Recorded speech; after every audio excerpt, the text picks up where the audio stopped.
ખૂંદે ગીત ગાય ગોવિંદ નાય ગોરો નામે કુંભાર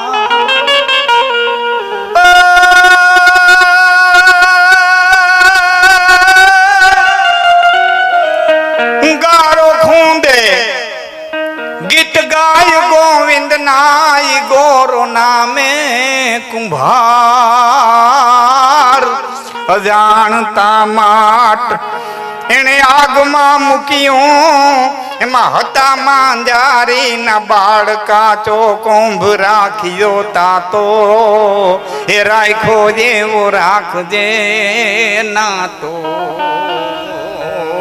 એ ભક્તાની પાણી ભરીને આવ્યા ગોરા કુંભાર ને એટલું કીધું કે ભગત શું કરો કે નિભાડો ઢાંકીને આવ્યો કે ખડકી દીધો કે આ ખડકી દીધો ઢાંકી દીધો એ કે આ ઢાંકી દીધો બધા ઘડા મૂકી દીધા અરે આગે લગાડી દે આગે લગાડી દીધી અરે ભગત એક ઘડામાં મીંદડી વ્યાણી હતી હે કે એક ઘડામાં મીંદડી વ્યાણી હતી અને બે દોડીને ગયા પણ ત્યાં તો આગ લાગી ગઈ હતી નિભાડામાં આગ લાગી ગઈ હતી અને આકાશને સામું જોયું કે ઠાકર મારે જૂનો નાતો હે કાળિયા ઠાકર તારી હારે મારે જૂનો નાતો આ દુનિયા મને કાલ અને વાહ પરમાત્માને વિચાર છો શું કરું કાચબાને કાચબીને બતાવતા તે બાર મેઘ મોકલા હતા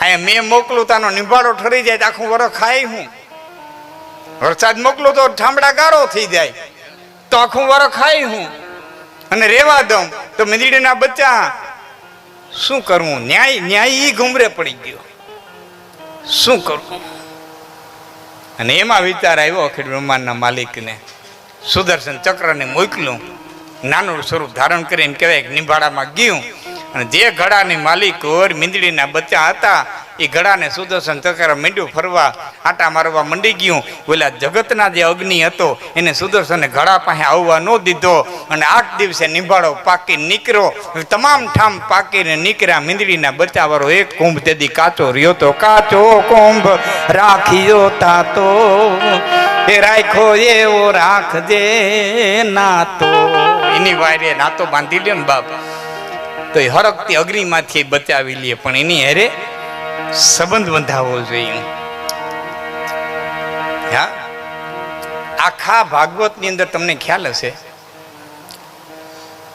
આખા ભાગવત ની અંદર રાધા એવો શબ્દ નથી બોલો આશ્ચર્ય લાગશે ભાઈ આશ્ચર્ય કેને કેને લાગ્યું ને આશ્ચર્ય આખા ભાગવત ની અંદર રાધા એવો શબ્દ ક્યાં લખ્યો નથી છતાં રાધા છે લોકગીતમાં છે ગીતમાં છે રાહડામાં છે મંદિરોમાં છે કૃષ્ણ ઉભા છે હું તો ઋષિઓએ વિદ્વાનોએ કીધું તમને કહું છું સંદેશ વાહક છું છતાં રાધા છે ભજનોમાં છે લોકગીતોમાં છે તો રાધા જેવો શબ્દ તો ભાગવતમાં ક્યાંય છે નહીં એટલે વિદ્વાનોએ સુંદર અર્થ કર્યો છે કે હિમાલયમાંથી હરદ્વાર આવે ગંગા એને ગંગાની ધારા કહેવાય ગંગોત્રીથી હરદ્વાર આવી એને ગંગાની ધારા કહેવાય પણ એ ગંગાની ધારા જો હરદ્વારથી પાસે ગંગોત્રીએ જાય હિમાલય જાય તેને શું કહેવાય ઉલટાવો તો આ ધારા આમ જાય એટલે રાધા એમ દુનિયાની માલિક બધું મેળવવા જાવ ત્યાં સુધી જીવનની ધારા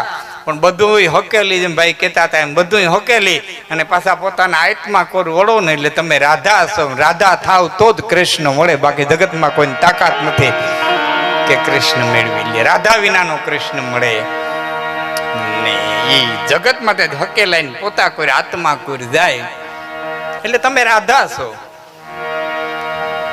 રાધા આ શાસ્ત્રનું છે તો કૃષ્ણની પ્રાપ્તિ કરવી હોય પરમાત્માની કૃપાની પ્રાપ્તિ કરવી હોય તો સંપૂર્ણ સમર્પણ રાધાનું જે સમર્પણ હતું એ સમર્પણ રાખવું જોઈએ આપણે તો ભગવાન એવો જોઈએ છે બાપનો હાથી હોય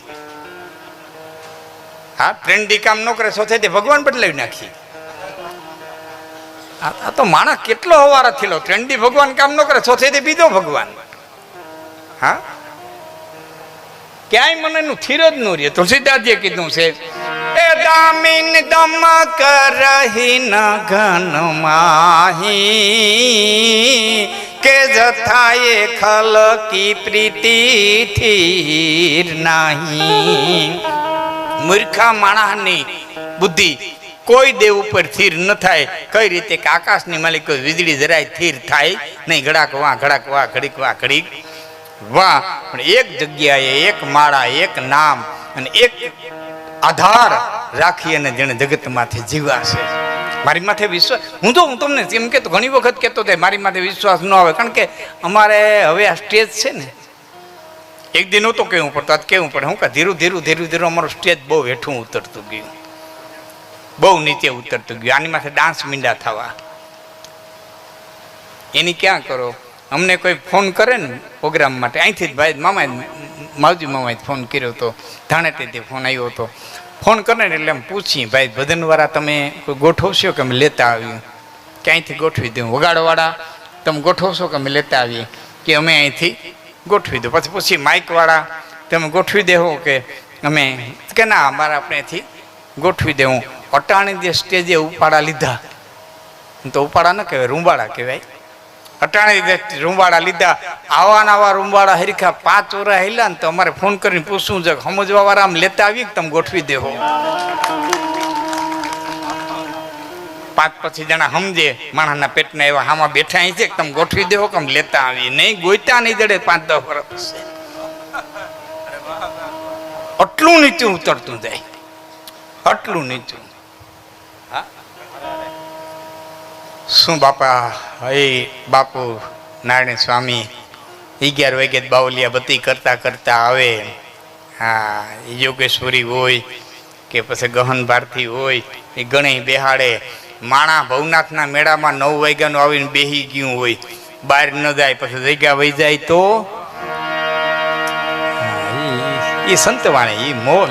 ઠીક છે, કાળની ગતિ એનું કામ કરે, પણ આ સ્ટેજ છે ને એ એટલી મર્યાદા. અને જો આની મર્યાદા ભંગ કરવામાં ન હોય તો યાદ રાખજો, વ્યાસપીઠથી જરાય ઓછું નથી, વ્યાસપીઠથી જરાય ઓછું નથી. મારા 2 અનુભવ તમને કહું.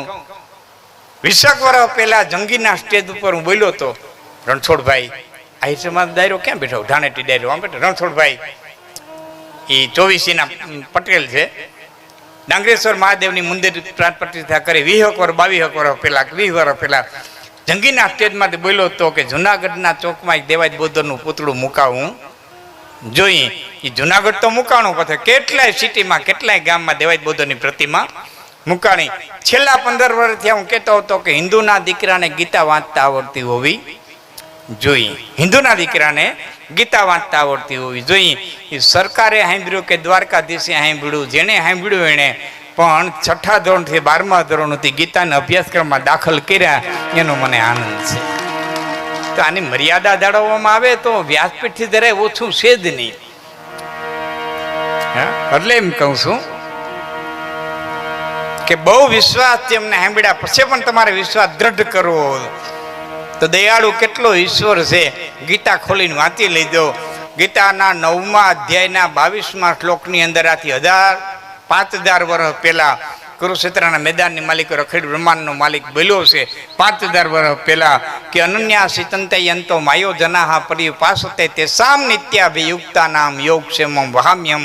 અનન્ય રીતે મારે શરણે આવ તો તારા ક્ષેમ કુશળની તમામ જવાબદારી મારી માથે છે, તમામ જવાબદારી. 15મા અધ્યાયમાં એને કીધું અહમ વૈશ્વા નરો ભૂત્વા પ્રાણીનામ દેહા પ્રાણાપન સમાયુક્તા પચમ્યાનમ ચતુર્વિધમ. તમને મને અખિલ બ્રહ્માંડનો માલિક કહી ગયો કે માનવના જ નહીં પણ જીવ માત્રના શરીરની અંદર વૈશ્વાર નામના અગ્નિ તરીકે હું રહેલો છું. પચમ્યાનમ ચતુર્વિધમ, 4 પ્રકારના ખોરાકને પચાવું, ચાવીને, ચગરીને, ચૂસીને, પીને.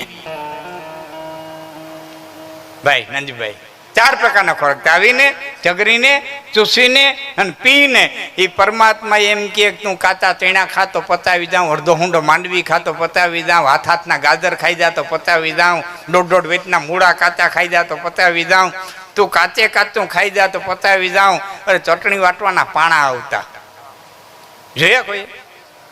પાણામાં ચટણી વાટતા. એ કોઈને ઘેરે જૂનો પાણો હોય તો જોજો ખરેલ જેવો થઈ ગયો છે, ખરેલ જેવો.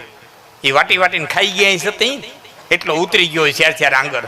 એ વાટીને ખાઈ ગયા પાણા જેવો પાણો સાતો પરમાત્મા કે હું પચાવી જાઉં, બાકી માણાને કે તારી હું તાકાત છે કે 2 ચમચી મગનું પાણી પેટમાં રાખી હોય. દવાખાનામાં ઘણા રાડ્યું નાખે, હવે તો 2 ચમચી પાણી મગનું પેટમાં નથી દેતું. તો હમ બેસવાનરો ભૂતવા પ્રાણી નામ દેહા પ્રાણાપાન સમાયુક્તા પતમ્યાનમ ચતુર્વિધમ તો ગૌ અત્યારો હો, બ્રહ્મ અત્યારો હો, સ્ત્રી અત્યારો હો, બાળ અત્યારો હો, પાપીમાં પાપી હો, તો પણ ગીતાના 18મા અધ્યાયના 66મા શ્લોકની અંદર વચન દીધું, સર્વ ધર્માન પરિત્યજ્ય મામેકમ શરણં વ્રજ અહમ ત્વં સર્વ પાપેભ્યો મોક્ષયિષ્યામિ મા સુતઃ. તું તમામ પ્રકારના તારા પાપને માફ કરી અને હું તને મોક્ષ દઈ દે, પણ એક વખત વિભીક્ષણની જેમ રાડ્યું નાખતો નાખતો આયતો ખરો.